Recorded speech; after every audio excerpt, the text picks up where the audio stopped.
you killed Pluto, and you got... Pluto had to come and get over it. So, Percival Lowell established his observatory on May 28, 1894, initially to study Mars and the possibility of intelligent life there. But then, after his observatory was built, he started to notice irregularities in Uranus's orbital pattern. So he started to shift his focus on finding what was interrupting and causing this fault. He called it Planet X, and unfortunately he died in 1916 before he ever found it. But he is credited with predicting Pluto. Unfortunately, he did never find it that we know of. So the observatory hired Clyde Tombaugh in 1929, and then he found it in less than a year in 1930 on February 18th. So he found it using the astrograph, which was a specialized camera specifically built to find Pluto. So Pluto is considered to be the third documented planet to be discovered after Uranus and Neptune through modern telescopes.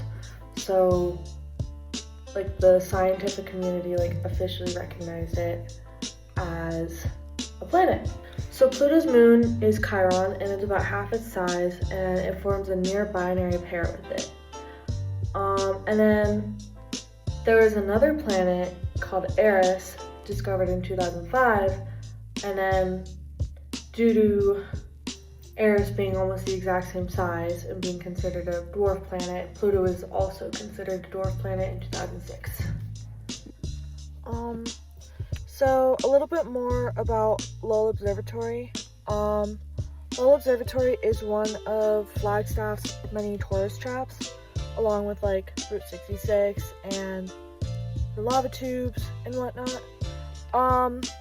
We're also known for training astronauts and Olympians. So we've had over 240 Olympians come since the 1960s to Flagstaff and train. Since it's so high up at 7,000 feet,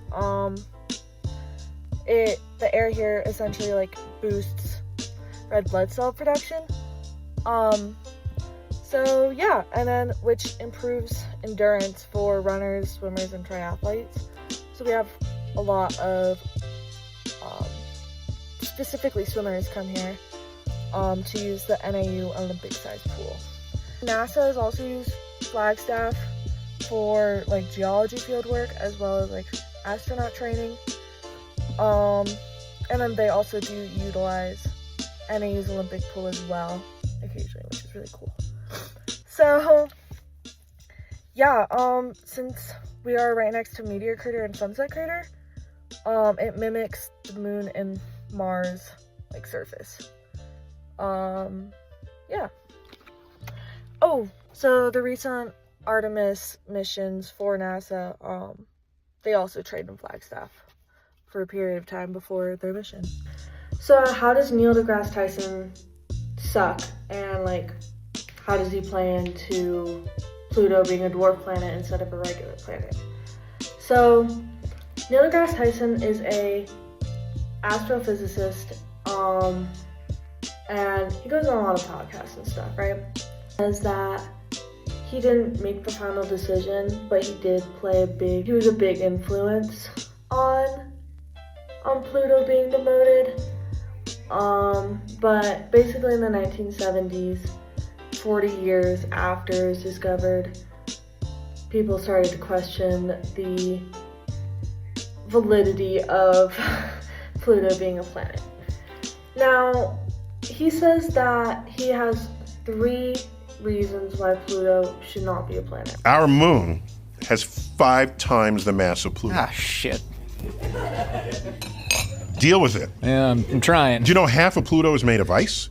You bring it to where Earth is right now, heat from the sun would evaporate that ice and it would grow a tail. And there's no kind of behavior for a planet.